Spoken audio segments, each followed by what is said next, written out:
On a blistering summer day in 1919, a man found himself sprinting for his very existence. In the sleepy town of Villain, Arkansas, had turned into a nightmarish landscape. For 2 days, black bodies of men and women were strewn along dirt roads, lifeless testimonies to unspeakable violence. Those who had managed to escape were hiding in cotton fields, their heart pounding to the scent of distant gunfire. Out of breath, the man feebly wishing escape ducked in the narrow alley, his feet pounding the ground, echoing the urgency in his chest. He reached the train station, his mind barely processing the conductor's final call for boarding.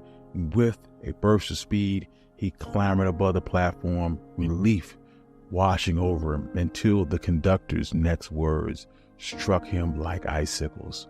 Giving him a curious once-over, the conductor remarked, "Why are you leaving before the fun begins?" Without waiting for a reply, he added, "There's a damned yellow Negro down here passing for white, and when they get through with him, he won't pass for white no more." Afterwards, he would laugh at his remarks. What the conductor failed to realize is that the passenger they were looking for was standing mere inches away from him, his heart pounding out of his chest. He would later write in his autobiography that, "No matter the distance, I shall never take as long a train ride as that one seemed to be. The tension in that train car could have been cut with a knife." This is the story of Walter White, field secretary for the NAACP, who investigated lynchings disguised as a white man. And if you like stories like this, you can find more stories like this at onemichistory.com. Also, if you like the channel, you can do so on my Buy Me Coffee Patreon page in the description below. But without further ado, let's get started. Walter White was born with blonde hair and piercing blue eyes, July 1st, 1893, in the bustling heart of Atlanta, Georgia. At a glance, one would assume that he was the epitome of Southern aristocrat, but beneath this exterior lay the soul of a man whose lineage was complex and tumultuous as the era that he grew up in. Walter's family tree was a tangled forest of both enslaved African ancestors and white plantation owners. This fusion of histories created a poignant reality for anyone that fell under the one-drop rule. This was a law that anyone with even a trace of black ancestry was unequivocally black. With this aching chasm of dichotomy, Walter White found not just his identity, but his life's calling. Walter's family consisted of his mother, Madeline Harrison, and his father, George White, both who were enslaved individuals who clawed their way up to middle-class respectability as a teacher and a postal worker. The couple's love for knowledge and the devotion to progress anchored their commitment to alleviate racial oppression. So in a world where White could have easily passed for a white man, in his memoir, he would recount the night that solidified his determination to stand up against racial oppression. It was the harrowing night of September 22nd, 1906. Atlanta was awash with the flames of rage stoked by unsubstantiated claims that a black man had attacked a white woman. Driven by this illusionary sense of supremacy, a white mob began their massacre, aiming to quell any thoughts of ascension of Atlanta's black community. The mob headed for White's home, intent on terrorizing them, and inside, 13-year-old Walter stood resolutely with a shotgun in hand beside his father, his heart pounding with fear and defiance. Miraculously, their home was spared this surge of violence, but Walter's outlook on life was forever altered. After witnessing these atrocities firsthand, he made the irreversible decision that he could never align himself with a race that harbored such hatred. So, graduating from Atlanta University in 1916 and brimming with optimism and ambition, White embarked on a dual path as executive of the esteemed Standard Life Insurance Company and as an activist, he co-founded the Atlanta branch of the NAACP. Under the stewardship of Secretary, the branch achieved a landmark triumph by preventing the school board from eliminating the 7th grade at a black public high school. With this, White caught the keen eyes of two influential figures at the NAACP, W.E.B. Du Bois and their executive secretary, James Weldon Johnson. Impressed with his tenacity and his political finesse, Johnson visited Atlanta in 1917, and it didn't take long for him to realize this young man could be a powerful asset for the NAACP. By 1918, White was whisked off to New York, taking up the mantle of Assistant Secretary of the NAACP's headquarters. Little did he know he was about to walk into a storm.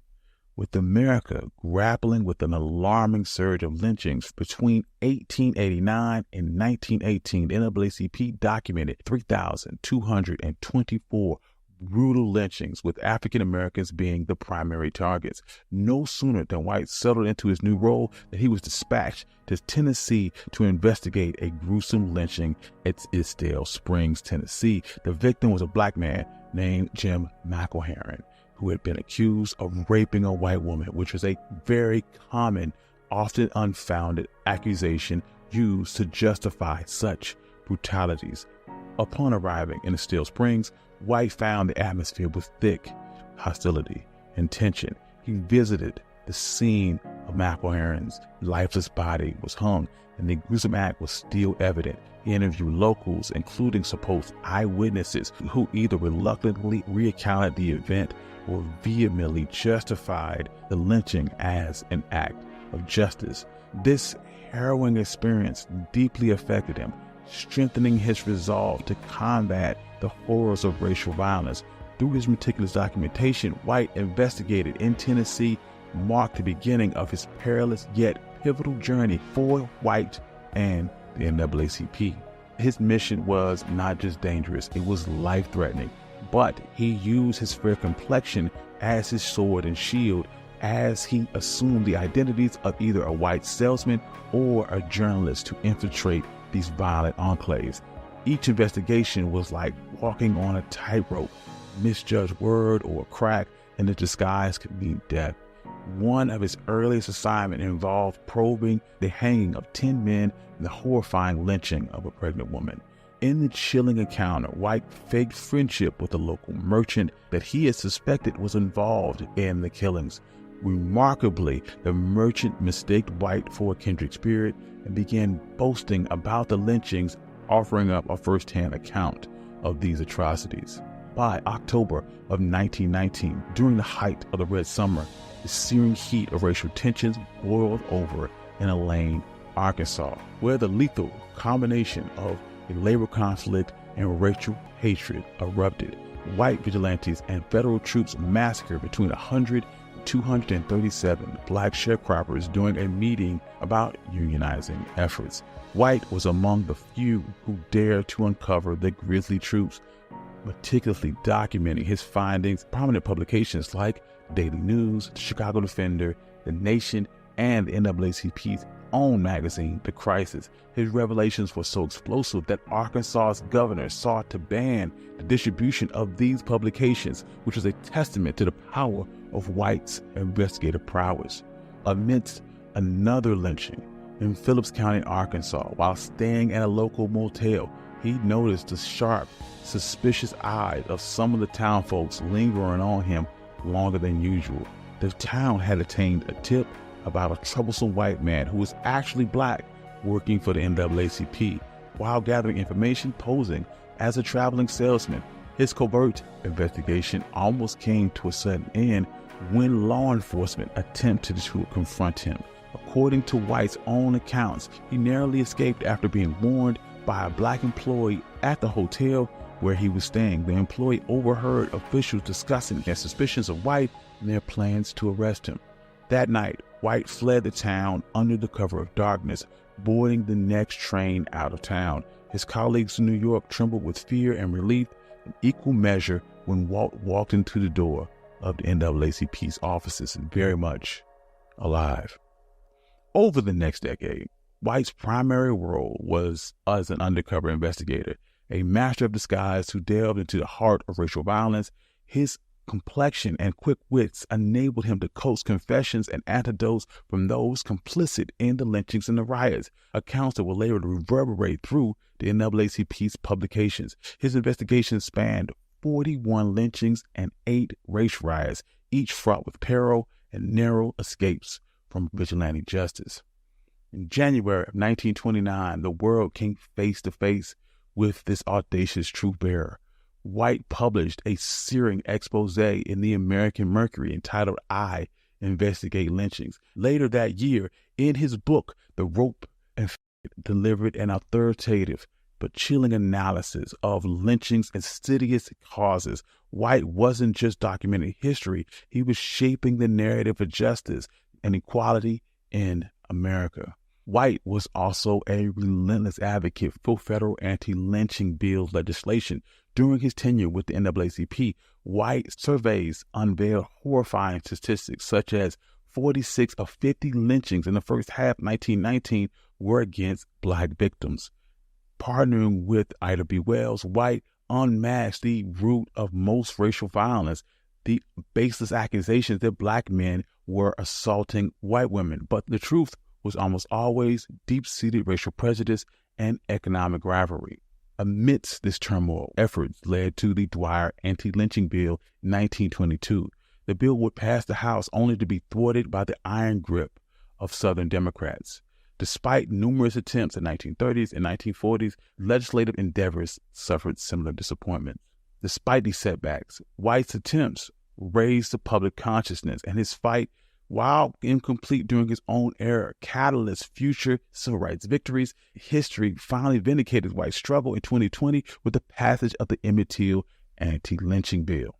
In March of 1931, as James Woodin Johnson stepped down as NAACP's executive secretary, Walter White ascended into leadership. His meteoric rise shifted from his focus from fervent activism of the Roaring Twenties to meticulous, pragmatic organization that would define the rest of his career. At the helm of the nation's foremost civil rights organization, White's ambition was unyielding, dismantling systematic racism brick by oppressive brick. Under White's astute leadership, the NAACP launched an ambitious crusade, and it championed interracial unionization, shattered barriers of wartime defense jobs for Black Americans, and pressured the Pentagon to desegregate the military. The association waged a relentless assault on Jim Crow laws and set the stage for dismantling segregation itself. White, dubbed Mr. NAACP, advocacy made him a staple at the Oval Office. 1955, White drew his last breath at the age of 61. His legacy sat at a crossroads of admiration and controversy. He had achieved monumental strides in racial justice, yet his ability to maneuver within and sometimes exploit racial lines left a bitter taste in the mouth of some African Americans. Soon after White died, a new generation of African American leaders emerged, and for those leaders, his pale complexion was an inconvenience. Still, the echoes of White's tireless endeavors resounded through the multitude of tributes which he received. As the paper, the Amsterdam News, poignantly noted that White's cocky aggressiveness stayed with him for as long as he lived, as did his boyhood vanity. But these are the qualities that made him the best lobbyist our race has ever produced, and one of the very best of any race. Thank you. This has been the story of Walter White. If you like more stories like this, you can find ones like this at onemikehistory.com. Also, I'd like to thank all my supporters, Patreon subscribers, and my YouTube members. Without you, none of this could be possible. Thank you for your support, and peace.